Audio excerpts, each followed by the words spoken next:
बंधु माने आजिर एही कार्यक्रम को आपण मनकु स्वागत। आजिर एही कार्यक्रमटी मिथुन राशि व्यक्ति विशेष मानक पई बहुत खास हेबाको जाउछि, कारण आपण माने थंबनेल रे ही देखिथिबे जे 2026 मसिहार प्रथम रु ही आपणक जीवन रे एक बड़ परिवर्तन आसीबाको जाउछि, किछि धमाका हेबाको जाउछि। तेबे एहा पछरे कोन कारण रहिछि से विषय रे आजिर एही वीडियो रे आमे माने जानिबा। तेबे बंधु माने गोटिए वर्ष रे 120 दिन एपरि होइथाय जेतेबेले कि देवता मानकर गुरु देवगुरु बृहस्पति बक्री होई जाइथान्ते, अर्थात रेट्रोग्रेड होई जाइथान्ते। तेबे हमर राशि चक्र रे जे 12 गोटी राशि रहिछन्ती, प्रत्येक राशिर व्यक्ति विशेष मानकर जीवन रे एही 120 दिन रे किछि बड़ परिवर्तन हेबाको जाउछि। तेबे राशि चक्रर 12 गोटी राशि मध्यरु तृतीय राशि हेउछि मिथुन राशि। तो आजिर एही वीडियो रे आमे माने मिथुन राशि उपरे चर्चा करिबा। तो एही जो 120 दिन रहुछि जेतेबेले कि देवगुरु बक्री हेउछन्ती, तो एही 120 दिन आपणक पई किपरि रहिबो, आपणक जीवन रे देवगुरु बृहस्पति किभଳି प्रभाव पकाइबे, आपणको केते मात्रा रे शुभ फल प्रदान करिवे एवं केते मात्रा रे अशुभ फल प्रदान करिवे। एही 120 दिन मध्यरे आपणक जीवन रे कोन सब घटना घटिबो, केउ सब क्षेत्र रे देवगुरु बृहस्पति आपणक पई परिवर्तन आनिबे। तो 11 नवेम्बर 2025 रु नै 11 मार्च 2026 मध्यरे जो समय रहिला, एही समय आपणक पई बहुत गुरुत्वपूर्ण हेबाको जाउछि। तो बंधु माने प्रथमे आपण माने जानि नेबा उचित बक्रीर अर्थ कोन। बंधु माने जेतेबेले कोनोसी शुभ ग्रह बक्री होइथांती, तो तांकर शुभत्व रे वृद्धि पाई थाए। तो देवगुरु बृहस्पति हेउछन्ती सबुठारु अधिक शुभ ग्रह। बृहस्पति हेउछन्ती आशीर्वादर ग्रह, किंतु आउ गोटे गुरुत्वपूर्ण कथा हेउछि गुरु आपणकर कुंडलीर केउ भाबरे बक्री हेउछन्ती, केउ सब भाव उपरकु गुरुंकर दृष्टि रहुछि, सेही अनुसार मध्य गुरु आपणको शुभ फल प्रदान करिथांती एवं अशुभ फल मध्य प्रदान करिथांती। तो बंधु माने आसंतु आमे विस्तार भाबरे जानिबा जे एही जो 120 दिन रहुछि 11 नवेम्बर रु नै 11 मार्च पर्यंत आपणक जीवन रे कोन सब परिवर्तन आसीबाको जाउछि। सेथि पई आपण माने वीडियोटी को स्किप न करी शेष पर्यंत निश्चय देखंतु एवं वीडियोटी को लाइक करी चैनल टी को सब्सक्राइब करि दियंतु। कमेंट बॉक्स रे भक्ति एवं श्रद्धार सहित जय श्री जगन्नाथ जय मां लक्ष्मी निश्चय लिखंतु। तेबे बंधु माने आपण माने जानि रखिबा उचित एही वीडियो रे आमे जे ज्योतिष चर्चा करूछे ताहा आपणकर जन्म राशि उपरे आधारित अटे। आपणक जीवन रे 100% कोन घटिबो ताहा आपणकर निजस्व जन्म कुंडली उपरे निर्भर करे। एहा हेउछि ग्रह मानकर गोचर स्थिति, जहा प्रत्येक राशिर व्यक्ति विशेष मानक उपरे किछि न किछि प्रभाव पकाई थाए। किंतु आमे जदि 100% कथा कहिबा तो ताहा केवल आपणकर जन्म कुंडली रु ही जणा पड़िबो। तेणु आपण जदि निजर जन्म कुंडली को विश्लेषण करबाको चाहुचंती तो कमेंट बॉक्स रे लिखंतु। तो बंधु माने आसंतु जानि नेबा बक्रीर अर्थ कोन। तेबे बंधु माने आपण माने निश्चित भाबरे जानिथिबे जे प्रत्येक ग्रह मानकर एक निर्दिष्ट गतिपथ रहिथाय एवं से माने सेही निर्दिष्ट गतिपथ रे ही सूर्य को परिक्रमा करि। किंतु जेतेबेले सूर्य एवं सेही ग्रहक मध्यरे पृथ्वी आसी जाय थाए एवं सेही ग्रह ठारू पृथ्वी आगो चली जाय थाए, तो सेतेबेले एपरि लागि थाए जेमिति सेही ग्रहटी बक्री होई जाय थांती, किंतु वास्तव रे एपरि किछि होई न थाए, केवल तांकर गति रे किछि परिवर्तन आसी थाए। किंतु एहार प्रभाव 12टी जाक राशिक उपरे किंतु अधिक मात्रा रे पड़ी थाए। एही गतिटी प्रत्येक राशिर व्यक्ति विशेष मानक जीवन रे एक बड़ परिवर्तन आनी थाए। तो एबे आसंतु जानिबा आपणक जीवन रे कोन सब परिवर्तन आसीबाको जाउछि। तेबे बंधु माने गुरु आपणक कुंडलीर द्वितीय भाबरे बक्री हेबे। गुरुंकर दृष्टि आपणकर षष्ठ भाव, अष्टम भाव एवं दशम भाव उपरे रहिबो। बंधु माने द्वितीय भावटी होइथाय बाणीर भाव, कुटुंबर भाव एवं धनर भाव। तेबे गुरु जो भी भावरे बक्री होइथांती सेही भाव सहित जड़ित कार्य रे आपणको सफलता देइथांती, सेही सब कार्य को से संपूर्ण करिथांती। जदि सेही गृह संबंधित आपणकर कोनोसी कार्य असंपूर्ण थिला आगको बढ़ी पारु नथिला तो वर्तमान आपण देखिबे जे सेही सब कार्य आगको बढ़िबो एवं कार्य रे आपणको सफलता मध्य मिलिबो। तो बंधु माने आपण माननको पई खुशीर कथा हेउची जे गुरु आपणकर द्वितीय भावरे उच्चस्थ अछंती। गुरु हेउछंती आपणकर दशम भावर अधिपति।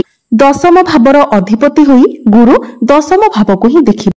तो आपण निज तरफरु ही चेष्टा करिवे आपणकर फाइनेंशियल ग्रोथ पाई, कैरियर रे आपणकर प्रमोशन पाई आपण निज तरफरु ही चेष्टा करिवे।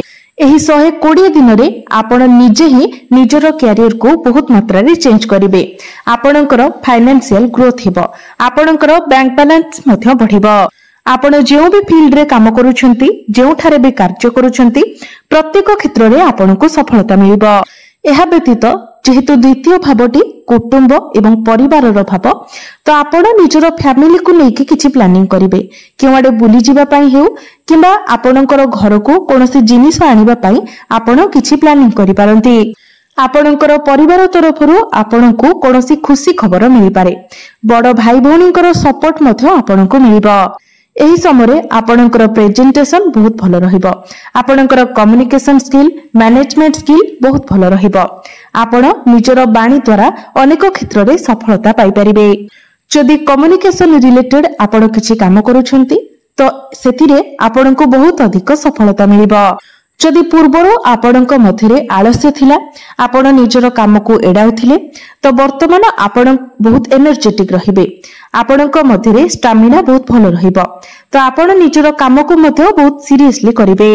जदि पूर्वरो आपणकर कैरियर को लेकी आपण कंफ्यूज रहउतिले, आपणक मनरे किछि डाउट थिला, तो वर्तमान से सब क्लियर होई जिवो। आपण प्रत्येक क्षेत्र रे खूब भलो डिसिजन नै पारिबे।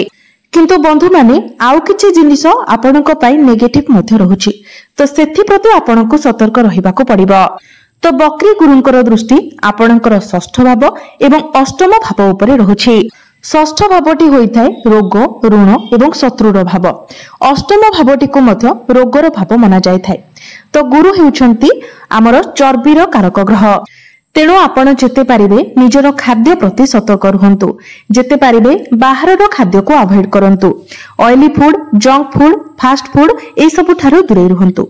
निजर घर खाद्य हेल्दी फूड कंज्यूम करबा पई चेष्टा करंतु, नचेत आपणकर पेट जनित समस्या देखा देई पारे। एही 120 दिन मध्यरे आपणकर शत्रु संख्या मध्य वृद्धि पाई पारे। जो शत्रु माने आपणकर गुप्त शत्रु थिले, अर्थात आपणकर सामने रे बहुत भलो भाबरे रही आपणकर पछरे आपणक विरुद्ध रे षडयंत्र करूथिले, एही 120 दिन मध्यरे आपण सेमानकु चिन्हि पारिबे। किंतु आपणकु सेमानक ठारू सतर्क रहिबार अछि, कारण सेमाने आपणक विरुद्ध रे अनेक पॉलिटिक्स करि पारंती, आपणकु तळकु खसाइबाकू चेष्टा करि पारंती। अष्टम भावरे बक्री गुरुंकर दृष्टि रहुथिबारु आपणक मध्यरे ज्ञान बढ़िबो। आपण गभीर ज्ञान अर्जन करिवे, कारण अष्टम भावटी होइथाय गभीर ज्ञानर भाव। तो जो माने रिसर्च फील्ड रे अछंती, ज्योतिष शास्त्र अध्ययन करूछंती किबा जो माने तंत्र शास्त्र अध्ययन करूछंती, सेमानक पई एही समय बहुत भलो रहिबो। आपण कोनोसी धार्मिक कार्य रे योगदान करि पारंती।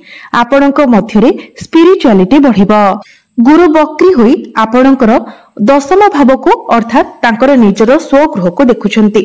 तो दशम भावटी होइथाय कैरियर भाव।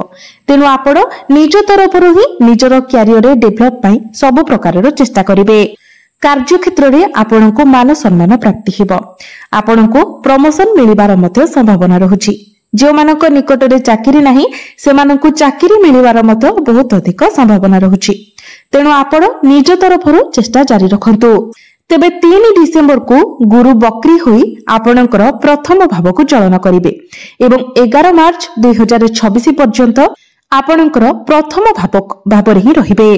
3 डिसेंबर परे गुरुंकर दृष्टि आपणकर सप्तम भाव, आपणकर नवम भाव एवं आपणकर एकादश भाव उपरे रहिबो। तो जो मानकर विवाह होई नाही सेमानकर विवाह जोग खोली जिवो। जदि आपणकर बयस होई जायथिले मध्य आपणकर विवाह होई पारु नथिला, तो आपणक घर को विवाह प्रस्ताव मान आसीबो एवं आपणकर विवाह मध्य स्थिर होई जिवो। जो माने संतान पाई चिंतित थिले तो संतान जनित चिंता मध्य आपणकर दूर होइजिवो एवं जो माने संतान सुखर कामना करुथिले सेमानंकु संतान सुख मध्य प्राप्ति हेबो। संतानक तरफरु आपणकु कोनोसी खुशी खबर मिली पारे। जो विद्यार्थी माने उच्च शिक्षा करिबा पई चाहुतिले सेमानंकु उच्च शिक्षार सुजोग मिलिबो। विद्यार्थी मानक पई मध्य बहुत भलो समय रहिबो। गुरुंकर दृष्टि नवम भाव उपरे रहुथिबा कारणरु 3 डिसेंबर ठारू आपणकर भाग्य प्रबल रहिबो। आपण जेउ भी कार्य रे हाथ देबे सेथिरे आपणकु सफलता मिलिबो। अल्प परिश्रम रे आपण अधिक सफलता लाभ करिवे। 3 डिसेंबर परे आपण भाग्य संबंधित जो भी निर्णय नेबे सेथिरे निश्चित भाबरे आपणकु सफलता मिलिबो। पूर्वरु अटकी रहितिबा कार्य आपणकर आगको बढ़िबो एवं गुरुंकर दृष्टि लाभ स्थान उपरे रहुथिबा कारणरु प्रत्येक क्षेत्र रे आपणकु लाभ प्राप्ति हेबो। अनेक दिगरु आपणकु धन प्राप्ति हेबो। पूर्वरु आपणकर जो इच्छा रहितिला सेही इच्छा मध्य आपणकर पूर्ण हेबो। बंधु माने जेतेबेले भी शुभ ग्रह कुंडलीर केंद्र रे एवं त्रिकोण रे धन स्थान रे बक्री होइथांती सेतेबेले तांकर शुभत्व रे वृद्धि पाई थाए। तो 3 डिसेंबर ठारू गुरु आपणको अधिक शुभ फल प्रदान करिवे जहां आपणक जीवन रे एक बहुत बड़ परिवर्तन आनिबो। 2026 मसिहार आरंभ ही आपणक पई बहुत शुभप्रद साब्यस्त हेबो। तेबे बंधु माने एबे आसंतु जानिबा किछि उपाय विषय रे जो उपाय गुड़िक करिबा द्वारा आपणको अधिक मात्रा रे शुभ फल प्राप्ति हेबो। तो सेथि पई आपण प्रत्येक दिन गायत्री मंत्र 108 थर जप करंतु। प्रत्येक दिन बुद्धंकर बीज मंत्र 108 थर जप करंतु। तेबे बंधु माने आपण मानकर जीवन मंगलमय हेउ एहा ही ईश्वरंक निकटरे मोर प्रार्थना।